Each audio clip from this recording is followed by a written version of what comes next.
Good morning students. हम पढ़ रहे हैं लेसन नंबर 9 और लेसन नंबर 9 में आज हम पढ़ेंगे प्रतिलिप्याधिकार यानी कॉपीराइट जो अधिकार है वो क्या है।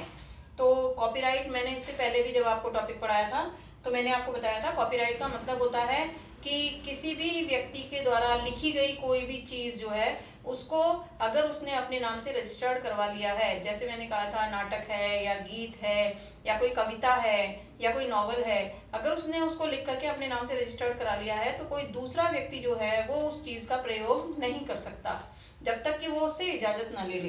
तो ये था कॉपीराइट का अधिकार। तो कॉपीराइट क्या है, मतलब copyright is the right to not copy, यानी प्रतिलिपि अधिकार क्या है, प्रतिलिपि न बनाने का अधिकार कि उस चीज से कोई दूसरा व्यक्ति उस चीज को यूज न कर पाए, ये प्रतिलिपि अधिकार का अर्थ है। अब इसमें कौन कौन सी चीजों को प्रोटेक्ट किया गया है, यानी कौन कौन सी चीजें जो है संरक्षित हैं, यानी किस किस का आप रजिस्ट्रेशन करा सकते हो या अपने नाम से रजिस्टर्ड करा सकते हो।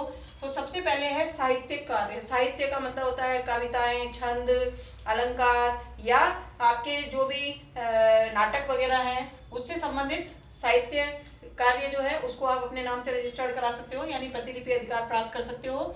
फिर है कलात्मक कार्य, कोई भी आपने चित्र बनाया है, पेंटिंग बनाई है, कोई भी पॉटरी वगैरह बनाई है, कोई भी स्पेशल आपने किसी भी कलात्मक चीज का निर्माण किया है तो आप उसको भी अपने नाम से रजिस्टर्ड करा सकते हो। इसके बाद है नाटकीय कार्य कि जो आपके स्टेज पर शो वगैरह होते रहते हैं, नाटक होते रहते हैं या फिल्में बनती रहती हैं, अगर आप उस कार्य को भी रजिस्टर्ड कराना चाहते हो अपने नाम से तो आप करवा सकते हो। जैसे कि जो भी फिल्में बनती हैं उनका अगर रीमेक बनता है, जैसे मैंने बताया था बहुत सारी ऐसी फिल्में हैं जो साउथ का रीमेक बनती हैं, तो साउथ का रीमेक बनाने के लिए हमारे जो मुंबई के कलाकार हैं या मुंबई के जो प्रोड्यूसर डायरेक्टर वगैरह हैं उनको साउथ इंडिया के जो बनाए हुए जिन्होंने प्रोड्यूसर डायरेक्टर जिन्होंने वो फिल्म बनाई है उनसे पहले इजाजत लेनी पड़ती है, तब वो उस फिल्म को बना सकते हैं।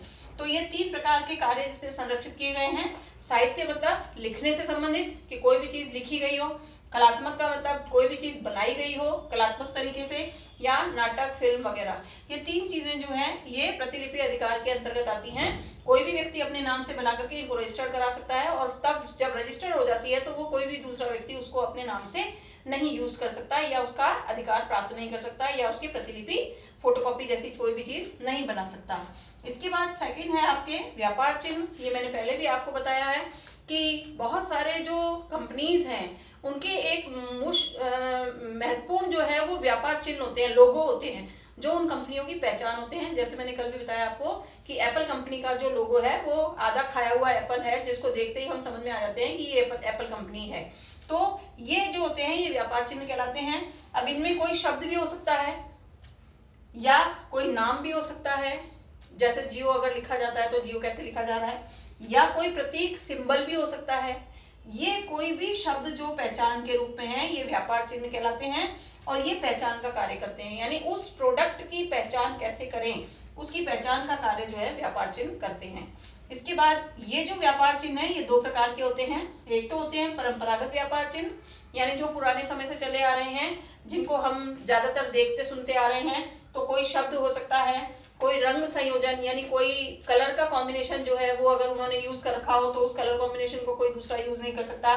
कोई नाम पत्र यानी कोई स्पेशल तरीके से नाम लिखा हुआ हो तो उसको कोई यूज नहीं कर सकता, या कोई भी सिंबल हो सकता है, चिन्ह हो सकता है, या पैकिंग ऐसी हो सकती है कि वो पैकिंग से पहचानी जाती हो चीज, तो पैकिंग भी जो है वो पैकिंग का तरीका भी उनका अपना हो सकता है, या किसी की शेप आकृति ऐसी हो कि वो उस आकृति की चीज कोई दूसरा ना बना पाए। तो ये सारे तो चिन्ह क्या है, परंपरागत व्यापार चिन्ह है जो पुराने समय से ही यूज किए आ रहे हैं।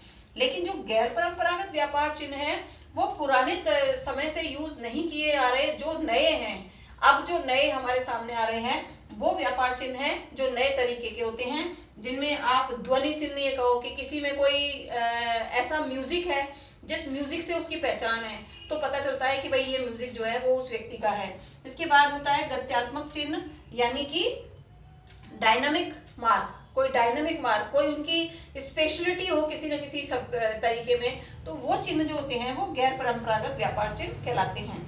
अब यहाँ पर जो ये रजिस्टर्ड कराने की प्रक्रिया है इसके लिए व्यापार चिन्ह अधिनियम 1999 बना हुआ है।